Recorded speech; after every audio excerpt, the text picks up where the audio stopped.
जय मसीह की, praise the Lord. आप सभी का स्वागत है। आज मई महीने की 31 तारीख है 2020 की, और परमेश्वर ने हमें यह मौका दिया है कि हम इस मीडिया के माध्यम से एक दूसरे के सामने आ सके हैं। आज परमेश्वर के वचनों से हम बहुत सारी बातें सीखेंगे। यदि आप बाइबल पढ़ते हैं तो एक शब्द है जिसका सामना आपको बार बार करना पड़ता है, या मुख्य रूप से बाइबल के लिखने का आधार भी वही है, वाचा।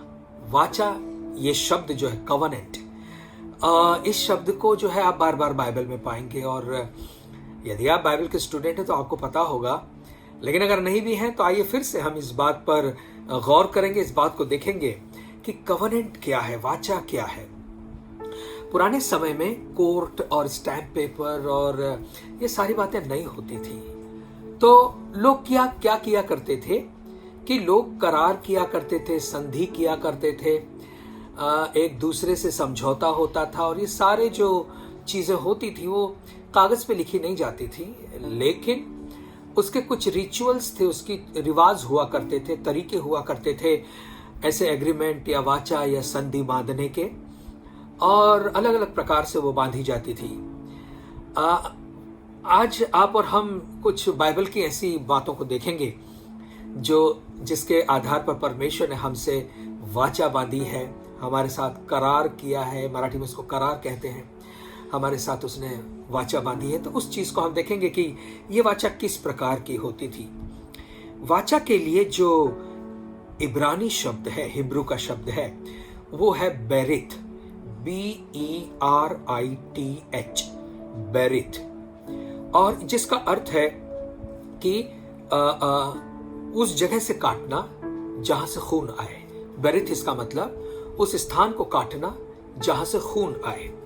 और ये जो विधि मानी जाती थी ये बहुत ही पवित्र मानी जाती थी। वाचा बांधी जाने वाली जो विधि हुआ करती थी बिल्कुल पवित्र होती थी, और ये वाचा जो है दो लोगों के बीच में बंधती थी।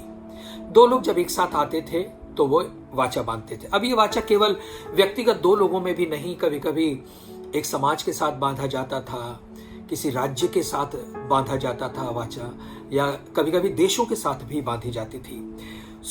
ये वाचा जो बांधी जाती थी उसकी एक विधि का वो लोग पालन करते थे। आज हम लोग देखेंगे कुछ ऐसे पुराने रिवाज के बारे में जो इब्रानी संस्कृति के हिसाब से उस समय हुआ करते थे। तो सवाल यह है कि आज हम ये सब आपको क्यों बता रहे हैं। जब आप इन रिवाजों को देखेंगे तो बाइबल के कुछ वचन आपके सामने जीवित हो जाएंगे, और बाइबल के कुछ वचनों के अर्थ को आप समझने लग जाएंगे कि ये किस लिए लिखे गए हैं या इनका क्या अर्थ है। तो अलग अलग प्रकार से वाचा बांधी जाती थी, और आज हम कुछ तरीके देखेंगे कि किस तरह से वाचा बांधी जाती थी। सबसे पहला हम लोग देखेंगे कि जब दो व्यक्ति आपस में वाचा बांधते थे, किसी बात पे सहमत होते थे। अब एक चीज ध्यान देना, वाचा जो बांधी जाती थी वो इसीलिए बांधी जाती कि दोनों व्यक्ति उस बात पे सहमत है, यानी दोनों का फायदा है। ऐसा नहीं है कि किसी का नुकसान हो रहा है, किसी का तकलीफ में लाकर कोई किसी से वाचा बांधे, ऐसा नहीं होता था। वाचा तभी बनती थी जब दोनों व्यक्ति सहमत होते थे, या वाचा के आधार पर दोनों को फायदा होता था। तो आइए पहला तरीका देखेंगे वाचा बांधने का कि किस प्रकार से बांधी जाती थी। उस समय वाचा बांधने का एक तरीका था जो कि वस्त्रों की अदला बदली होती थी। कपड़े जो है एक दूसरे के बदल लिए जाते थे, यानी एक व्यक्ति अपने वस्त्र उतार के दूसरे को देता था, और दूसरा अपने वस्त्र उतार के पहले को देता था, और इस तरह से वाचा बांधी जाती थी।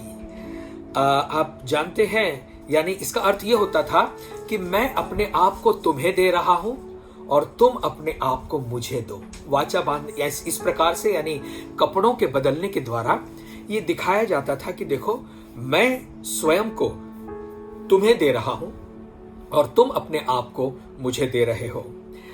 अगर आप उत्पत्ति की पुस्तक में पढ़ें तो सबसे पहले परमेश्वर ने जो आदम से वाचा बांधी थी, और आदम ने उस वाचा को तोड़ दिया था परमेश्वर की आज्ञा नहीं मानकर। लेकिन वाचा बांधी उसके बाद भी परमेश्वर ने वाचा बांधी थी। देखिए, पहली वाचा क्या थी? परमेश्वर ने आदम से कहा कि इस बगीचे के तू सारे फल बेखटके खा सकता है, लेकिन भले और बुरे के ज्ञान का जो वृक्ष है उसके फल को नहीं खाना। ये एक शर्त के साथ वाचा थी। वाचा कैसी थी कि अगर तू नहीं खाएगा तो अनंत काल का जीवन, अनंत काल तक जीवित रहेगा, परमेश्वर की उपस्थिति में रहेगा। ये एक तरीका था। अगर आदम भले और बुरे के ज्ञान के वृक्ष का फल खाकर परमेश्वर की आज्ञा नहीं तोड़ता तो इतिहास कुछ और ही होता। लेकिन मनुष्य ने परमेश्वर की आज्ञा को तोड़ा और वाचा तोड़ दी उसने। लेकिन फिर भी हम लोग देखते हैं परमेश्वर का प्यार नहीं बदला। परमेश्वर ने प्यार करना बंद नहीं किया। परमेश्वर ने एक और वाचा बांधी और परमेश्वर ने कहा था कि ये जो स्त्री का बीज है ये शैतान के सिर को कुचलेगा। और ये करार, ये वाचा परमेश्वर ने बांधी। उस समय इस वाचा को बांधने के द्वारा परमेश्वर ने ऐसा ही काम किया। हम लोग बात कर रहे हैं, दो जन जो वाचा में आते थे वो अपने वस्त्र एक दूसरे से बदलते थे, ये दर्शाने के लिए कि अभी जो कुछ यानी मैं अपने आप को तुम्हें देता हूं और तुम्हारा जो कुछ है वो मैं स्वयं को ले लेता हूं। परमेश्वर ने ये वाचा कैसे बांधी? एक मेमने को बलि करके। आदम के लिए परमेश्वर ने वस्त्र दिए। ये वस्त्र परमेश्वर ने दिए थे ये दर्शाने के लिए कि अगर तूने पाप किया भी है तभी भी मैं अपने पुत्र को भेजूंगा इस संसार में जो तुम्हारे पापों को ढकेगा अपनी मृत्यु के द्वारा। चमड़ा पाने के लिए जानवर का मरना बहुत जरूरी है और सबसे पहला बलिदान किसी और ने नहीं, खुद परमेश्वर ने चढ़ाया। किस लिए? पापी मनुष्य जाति को बचाने के लिए। और इसीलिए हम देखते हैं कि परमेश्वर ने एक मेमना काटा और आदम को वस्त्र पहनाए। आदम को वस्त्र पहनाने के द्वारा परमेश्वर ने इस रिवाज का पालन किया जो यहूदियों में, आगे इब्रानी लोगों में चलता था। दूसरा तरीका होता था, पहला हमने देखा कि वस्त्र बदल लेते थे। दूसरा तरीका यह था कि वो लोग अपना कमरबंध यानी पट्टा जो होता है ना उसको बदला करते थे। तो पट्टा बदलने का वजह क्या होती थी? जो शूरवीर होता था, लड़ाकू होता था यानी योद्धा होता था, उसके लिए जो कमरबंद है यानी बेल्ट है उसका बहुत महत्व है, क्योंकि बेल्ट उसके हथियार थामने का काम करता था। बेल्ट में वो अपनी तलवार लटकाता था, अपने बाणों को लटकाता था और जो भी उसके हथियार हुआ करते थे वो बेल्ट में अटकाता था। यानी बेल्ट जो हुआ करता था वो अस्त्र शस्त्र जो हुआ करते थे उसको उठाने का या उसको बांधे रखने का काम करता था। एक दूसरे से पट्टा या कमर का बंध अदला बदल करने के पीछे उसका उद्देश्य यह होता था कि देखो, जो भी मेरी सामर्थ्य है, जो भी मेरी ताकत है, जो भी मेरा बल है, वो मैं तुम्हारे मदद के लिए, तुम्हारी रक्षा के लिए देता हूं। और अगर कोई तुम पर आक्रमण करेगा तो उसे पहले मुझसे होकर जाना पड़ेगा। तो कमर के पट्टे बदलने का अर्थ आप समझ गए? मैं फिर से बताऊंगा। कमर के बेल्ट में हथियार बांधा करते थे। हथियार पकड़े रहने का यानी हथियार साथ में लिए रहने का एक साधन था। कमर का बंध यानी पट्टा होता था चमड़े का, उसको ये लोग एक दूसरे से बांधा करते थे, ये दर्शाने के लिए कि आज से जो भी मेरे पास ताकत है, जो भी मेरे पास बल है, जो भी मेरे पास लड़ाई के तरीके हैं, वो सब का उपयोग मैं तुम्हारे लिए करूंगा। और तुम पर अगर कोई आक्रमण करेगा तो डायरेक्ट तुम तक नहीं जा सकेगा, उसको पहले मेरा सामना करना पड़ेगा। इस तरह से ये वाचा बांधी जाती थी। ये दो राजाओं के बीच में हो सकती थी, दो योद्धाओं के बीच में हो सकती थी, या एक शक्तिशाली पुरुष है और दूसरा कमजोर है तो उसकी रक्षा के लिए इस तरह से बेल्ट यानी पट्टे को अदला बदल किया जाता था। फिर तीसरा तरीका होता था कि वो जब कोई लोग वाचा बांधते थे तो क्या करते थे कि एक जानवर लेते थे और उस जानवर को बीच में से आधा आधा काटते थे। बीच में से वो काट कर उसके टुकड़े अगल बगल में ऐसे रख देते थे और उस जानवर की लोथ के 2 भाग करने के बाद ये जो दोनों पक्ष होते थे, जो वाचा या करार में आ रहे हैं, जो संधि या एग्रीमेंट में आ रहे हैं, वो क्या किया करते थे, उन दोनों लाश की लोथ के जो 2 भाग किए गए हैं उसमें वो अंग्रेजी शब्द 8 जो होता है वैसा बनाकर घूमा करते थे, और ये बताने के लिए कि अगर तुमने या मैंने, यानी हम दोनों में से जो संधि या वाचा में आए हैं, अगर हमने कोई भी अपने वाचा की शर्तों को तोड़ा तो हमें भी इसी तरह से चीर डाला जाए जैसे ये जानवर को हमने बीच में से आधा आधा 2 भाग कर दिया गया है। इतनी भयंकर बात होती थी। आप देखें, हमारे और आपके लिए यीशु मसीह एक मेमना है जो बलिदान हुआ। परमेश्वर ने इस वाचा को अपने लहू से, यानी मेमने के लहू से बांधा है, और ये वाचा का तरीका था, यानी जानवर काटकर उसके बीच में 8 अंग्रेजी जो 8 अंक होता है उस तरह से वो लोग चला करते थे, और ये वाचा स्थापित की जाती थी, वाचा बांधी जाती थी। एक और तरीका था, चौथा तरीका हम लोग देख रहे हैं वाचा बांधने का, और ये तरीका ऐसा होता था कि दोनों जन अपने दाहिने हाथ को उठाते थे और ऐसा करते थे कि वो लोग हथेली में एक कटने का निशान कर लेते थे और इतना काटते थे कि इसमें से खून आने लगे, और जब खून आता था तो दोनों अपने हाथ को इस तरह से एक दूसरे के हाथ में देते थे और मला करते थे इस तरह से। इसका अर्थ ये होता था कि तुम्हारा लहू मेरे लहू में मिल जाए। इसीलिए क्या करते थे, ताकि इन दोनों का खून जो है वो एक हो जाए या एक साथ मिल जाए। ये बताने के लिए कि देखो, इस वाचा को बांधने के द्वारा हम लोग अलग नहीं रहे, अब हमारा खून एक हो गया है और अब हम एक हो गए हैं, हमारा खून का रिश्ता हो गया है। परमेश्वर का धन्यवाद हो, ये रिश्ता यीशु के लहू में परमेश्वर ने आपसे और मुझसे बांधा है। आप और मैं अब परमेश्वर से अलग नहीं है। यीशु के लहू के द्वारा हमारा मेल मिलाप परमेश्वर से हुआ है और हम एक हो गए हैं। 5वीं वाचा बांधने का जो 5वां तरीका था, 5वां तरीका, 2 जन जब वाचा बांधा करते थे तो वो अपने नामों को बदल लिया करते थे। यानी एक व्यक्ति के नाम का आधा भाग ये लेता था और उसका आधा भाग ये ले लेता था। जैसे नाम आजकल होता है ना, नाम और सरनेम होता है, तो सरनेम दोनों बदल लेते थे, एक दूसरे का ले लेते थे, या नाम बदल लिया करते थे, एक का नाम दूसरा लेता था। इस तरीके से जो है वो वाचा बांधते थे। क्यों? क्योंकि उन्होंने खून जो है वो एक कर लिया है, यानी अब हम अलग नहीं हैं। तो 5वां जो तरीका होता था वाचा बांधने का, वो अपने नामों को बदलने का होता था। इसका मतलब कि तुम्हारे नाम का जो लास्ट भाग है वो मैं ले लेता हूं और मेरे नाम का जो लास्ट भाग है वो तुम ले लो। इस तरह से मैं आपको याद दिला दूं, जब परमेश्वर ने अब्राम से वाचा बांधी, अब्राम और सारै से वाचा बांधी थी, तो परमेश्वर ने क्या किया जानते हैं? परमेश्वर ने अब्राम का नाम बदल के अब्राहम कर दिया और उसकी पत्नी जो सारै थी उसका नाम सारा कर दिया। इस बात को आप पढ़ सकते हैं उत्पत्ति के 17वें अध्याय में। और इसी प्रकार का जो वाचा थी प्रभु यीशु मसीह ने हमसे भी बांधी। यीशु मसीह ने क्रूस पर चढ़कर हमें और आपको भी एक नया नाम दिया है।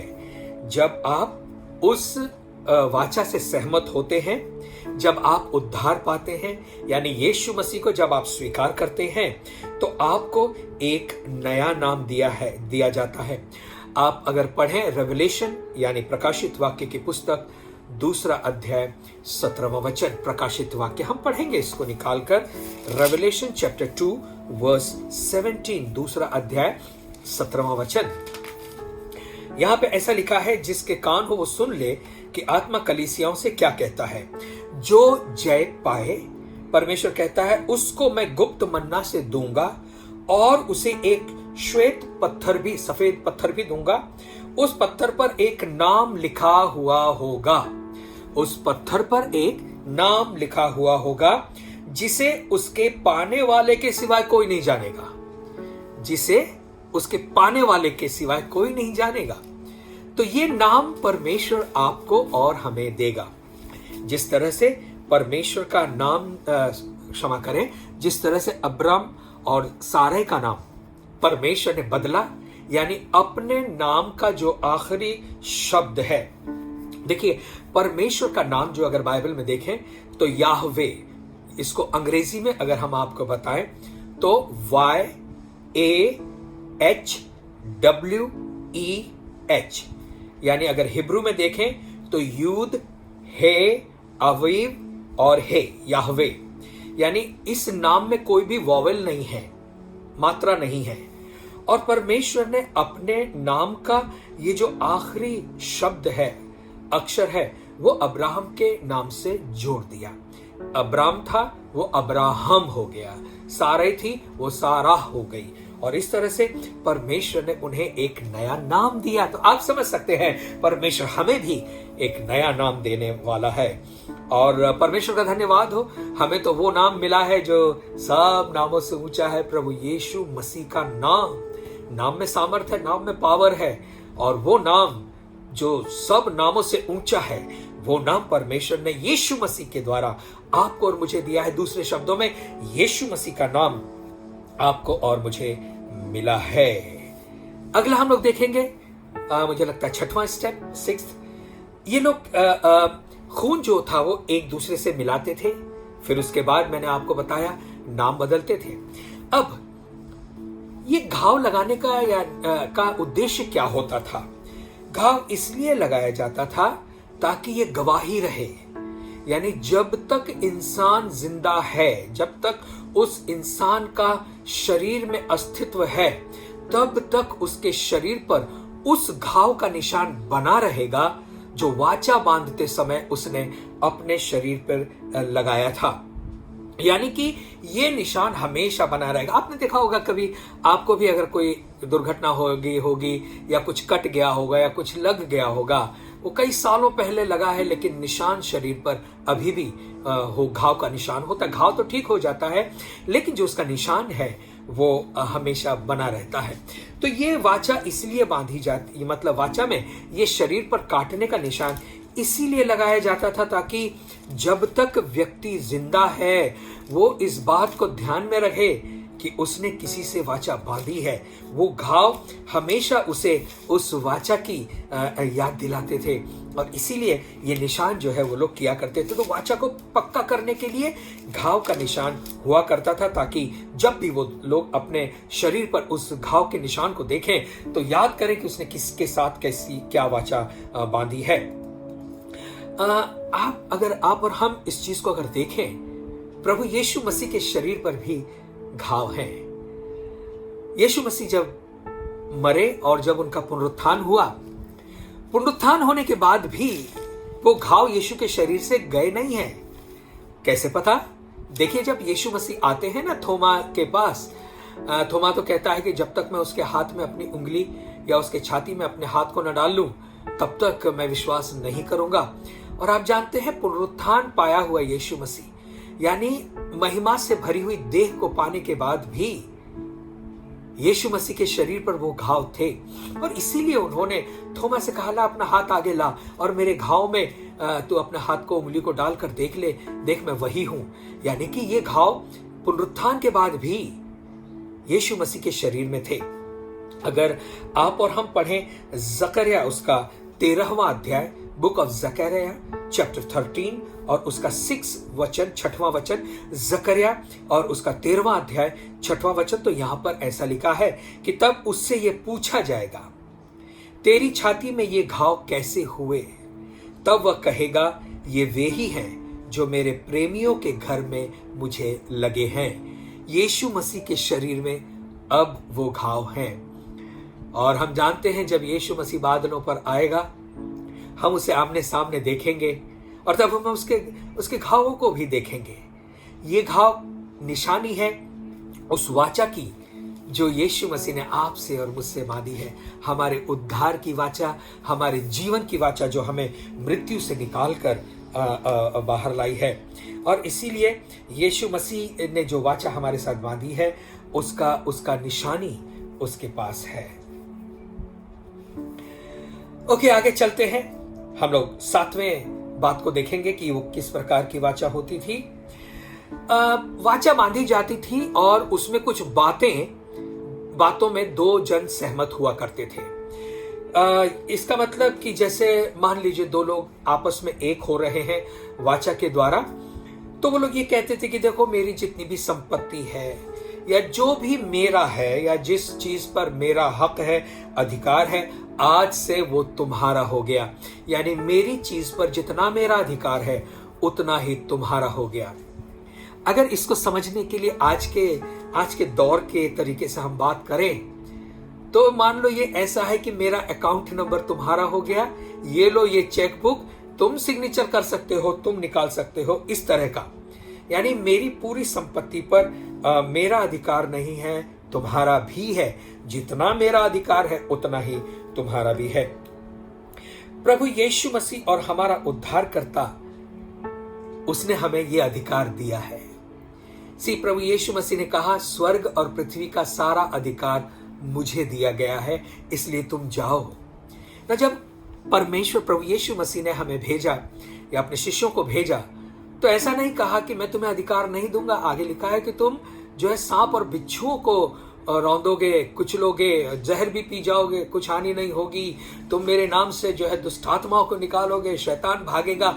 ये सारा अधिकार जो यीशु मसीह का था, इस वाचा के द्वारा आपको और मुझे यानी यीशु मसीह के चेलों को भी मिला है। और अगर आप इसको देखना चाहते हैं तो लूक चैप्टर 10 वर्स 19, लूका 10:19 में हम और आप इसको देखेंगे। लूका उसका 10वां अध्याय और 19वां वचन। लूका 10:19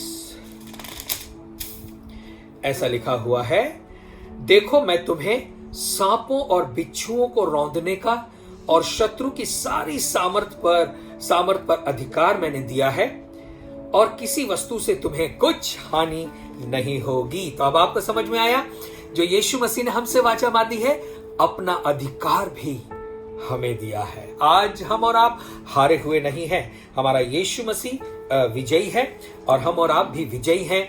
यीशु ने अपना अधिकार हमें दिया गया है। 8वां देखेंगे। 8वां होता है कि जो लोग एक साथ वाचा बांधते थे तो वाचा की याद में वो एक साथ बैठकर भोजन किया करते थे, यानी एक यादगार भोजन किया करते थे दोनों साथ में आकर। और आज देखिए आप और हम भी रोटी और प्याले में सहभागी होते हैं, रोटी और दाखरस में सहभागी होते हैं, है ना। दाखरस जो होता है वो अंगूर का रस होता है, अंगूर का रस होता है। अगर आप उत्पत्ति 49 और 11 में देखें, जेनेसिस चैप्टर 49 वर्स 11, उत्पत्ति 49:11 में, तो आप इस चीज को देखेंगे कि दाखरस इसका मतलब लहू होता है। दाखरस इसका मतलब लहू। हम लोग देख रहे हैं जेनेसिस चैप्टर 49 वर्स 11, उत्पत्ति 49:11। ओके, यहां पर ऐसा लिखा है, और वह अपने जवान गधे को दाखलता में और अपनी गधी के बच्चे को उत्तम जाति की दाखलता में बांधा करेगा। उसने अपने वस्त्र दाख मधु में और अपना पहरावा दाखों के रस में धोया है। दाखों के रस में, अगर आप इसके फुट नोट को देखें, यानी बाइबल में जो नीचे लिखा हुआ है इसी वचन से संबंधित, उसमें लिखा है लहू में, यानी दाख रस जो है वो लहू को दिखाता है। दाख रस अंगूर का लहू है। और यहां पर अगर बाइबल में भी जब दाख रस लिखता है तो वो लहू को दर्शाता है। इससे पहले कि यीशु मसीह क्रूस पर चढ़ाए जाते थे, यीशु मसीह ने जो है कहा कि मेरी ये इच्छा है कि मैं तुम्हारे साथ भोजन करूं। ये वाचा की यादगार का वो मेमोरियल मील था, यानी कि यादगार का भोजन था जो एक दूसरे के साथ में यीशु मसीह ने, यानी अपने चेलों के साथ में बैठकर यीशु मसीह ने लिया था। ये दर्शाता था कि जो रोटी होती थी वो कुछ और नहीं जिसको तुम अभी खा रहे हो, वो मेरा शरीर है। जब वाचा में आने वाले एक साथ जब भोजन किया करते थे तो रोटी ये दर्शाती थी कि ये मेरा शरीर है, और जो दाखरस हुआ करता था वो दर्शाता था कि ये मेरा लहू है। वो एक दूसरे को खिलाते थे, वाचा में आने वाले लोग एक दूसरे को खिलाते थे, और ये बताने के लिए कि देखो अब मैं तुम्हारे अंदर आ गया और तुम मेरे अंदर आ गए। हालेलुया। यीशु मसीह ने जब अपने चेलों के साथ अंतिम भोजन किया, रोटी लेकर रोटी तोड़ी और कहा, ये मेरी देह है जो तुम्हारे लिए तोड़ी जाती है, और फिर ये नई वाचा का लहू है जो तुम्हारे छुटकारे के लिए बहाया जाता है। तो यीशु मसीह ने अपना शरीर और अपना लहू रोटी और प्याले के रूप में, दर्शाने के रूप में हमें दिया है, और हम उसमें सहभागी होते हैं यीशु के लहू में। और इसीलिए तो आप और मैं लगातार प्रभु की मेज मनाते हैं, जैसा आज भी हम मनाने वाले हैं। हर बार जब भी हम रोटी और प्याले में सहभागी होते हैं, उस वाचा के आधार पर सहभागी होते हैं जो परमेश्वर ने हमारे उद्धार के लिए बांधी है, और हम उसके रोटी और प्याले लेने के द्वारा हम उसकी उपस्थिति को अपने अंदर लेते हैं। आज हम कह सकते हैं कि हम यीशु मसीह का, उसकी पवित्र आत्मा का मंदिर हैं, वो हमारे अंदर निवास करता है। 9वीं बात देखेंगे वाचा बांधने का। जब दो लोग एक साथ आया करते थे और किसी बात पर वाचा बांधते थे, तो उस वाचा की याद में वो दोनों मिलकर जो है एक पेड़ लगाया करते थे। मेमोरियल ट्री यानी यादगार के रूप में वो पेड़ जो है लगाया करते थे, और उस पेड़ को में पानी भी डालते थे और उसको संभालते थे। और एक चीज और होती थी, उसमें लहू डालते थे, यानी जानवर काट के, क्योंकि ये वाचा का यादगार के रूप में है, इसलिए लहू छिड़का जाता था और उस पेड़ को लगाया जाता था। यानी जब तक ये पेड़ हम देखेंगे, हम याद करेंगे कि हमने एक दूसरे के साथ वाचा बांधी है। अब इसका भेद क्या है? पेड़ यानी कुछ और नहीं बल्कि यीशु मसीह के क्रूस को दर्शाता है। यीशु मसीह के क्रूस को दर्शाता है। जब भी हम क्रूस को देखें, हमें उस वाचा को याद करना है, जो वाचा प्रभु यीशु मसीह ने आपके और मेरे उद्धार के लिए बांधी है। वो क्रूस कुछ और नहीं, वो पेड़ है जो यीशु मसीह की ओर से हमें मिला, जो हमें याद दिलाता है। जब भी आप क्रूस को देखें, इस बात को याद करें कि मेरे उद्धार की वाचा है ये, इसके द्वारा प्रभु यीशु मसीह ने मुझसे उद्धार देने की वाचा बांधी है। तो आप और हमने इस वाचा के अलग अलग तरीकों को देखा। इन संधि यानी वाचा के अलग अलग तरीके हुआ करते थे, उस चीज को आपने और मैंने देखा। अब अगर आप उत्पत्ति की पुस्तक को देखें, अगर आप उत्पत्ति की पुस्तक में जाएं, तो ये वाचा वहीं से शुरू हो जाती है। पहली जो वाचा परमेश्वर ने बांधी थी वो उद्धार की नहीं, क्योंकि उस समय आदम तो पापी नहीं था, तो ऐसा नहीं था। वो जो पहली वाचा आदम से बांधी गई थी वो ये था कि मैंने तुझे एक आज्ञा दी है, उसका तुझे पालन करना है, यानी कि भले और बुरे के ज्ञान का जो वृक्ष है उसके फल को तुझे नहीं खाना है। यही वाचा थी, यही आज्ञा थी, चाहे उसको आप आज्ञा कह लें या वाचा कह लें। परमेश्वर ने इस चीज को हमसे बांधा, आदम से बांधा, और आदम को उस वाचा का पालन करना था। जैसे मैंने बताया, आदम ने उस आज्ञा को तोड़ा, लेकिन परमेश्वर ने उस आदम की इस आज्ञा तोड़ने के बाद भी आदम को नहीं छोड़ा है। यानी पाप करने के बाद भी परमेश्वर का प्रेम जो आदम के प्रति था वो समाप्त नहीं हो गया। आदम ने परमेश्वर को छोड़ दिया, लेकिन परमेश्वर ने कभी भी आदम को नहीं छोड़ा। पापी मानव जाति ने परमेश्वर को छोड़ दिया, लेकिन परमेश्वर ने आज तक कभी भी पापी मानव जाति को छोड़ा नहीं है। वो आज भी प्यार करता है। तो जब आदम ने पाप किया तो परमेश्वर ने एक नई वाचा उसके साथ बांधी। परमेश्वर ने नई वाचा आदम के साथ बांधी, और इसको अगर आप देखना चाहें तो उत्पत्ति की पुस्तक में देख सकते हैं कि परमेश्वर ने आदम से कैसी वाचा बांधी। मेरे साथ निकालें, हम सभी निकालेंगे उत्पत्ति की पुस्तक, उसका 3 अध्याय और 15वां वचन। उत्पत्ति 3 अध्याय 15वां वचन लिखा है, और मैं तेरे और इस स्त्री के बीच में और तेरे वंश और इसके वंश में, यानी स्त्री के वंश के बीच में बैर उत्पन्न करूंगा। वो तेरे सिर को कुचल डालेगा और तू उसकी एड़ी को डसेगा। यानी परमेश्वर ने वाचा बांधी, परमेश्वर ने आदम को यह अधिकार दिया कि सुन, जिस शैतान की वजह से तू बहकाया गया है उसे तू कुचलेगा। और किसके द्वारा कुचला जाएगा? स्त्री का वंश होगा, स्त्री का वंश आएगा और वो शैतान के सिर को कुचलेगा। स्त्री का वंश कौन है जानते हैं? यीशु मसीह कुंवारी मरियम से पैदा हुआ। वो पूरी तरह से स्त्री का वंश है और वो इस दुनिया में आया और उसके द्वारा परमेश्वर ने आपको और मुझे विजय दिलाई। शैतान हारा गया, शैतान कुचला गया, शैतान जो है वो कुचला गया और हमने और आपने विजय पाई है। उद्धार हमें देने की योजना परमेश्वर ने उसी समय से शुरू कर दी थी। आने वाले दिनों में हम इसी विषय पर और ज्यादा देखने वाले हैं। कुछ हम 1-2 सप्ताह जो है वो परमेश्वर की वाचा को ही देखने वाले हैं। आज हमने तो ये देख लिया कि पुराने समय में कैसे वाचा बांधी जाती थी और किस तरह से 2 लोग एक साथ आते थे, किस तरह से जानवर का काटा जाना या लहू का बहाया जाना या पेड़ का लगाया जाना या फिर कपड़ों का बदला जाना या कमर के पट्टे का बदला जाना होता था, किस तरह से नामों का बदला जाना होता था, किस तरह से साथ में बैठकर भोजन करना होता था।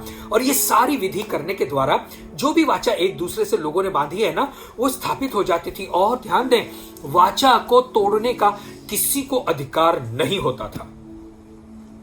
जो वाचा तोड़ेगा उसका दंड जो होता था वो मृत्यु होता था। उस समय तो कानून नहीं हुआ करते थे जैसे हमारे आईपीसी आज जो है दंड संहिता है हमारे कानून में, उस समय नहीं हुआ करता था।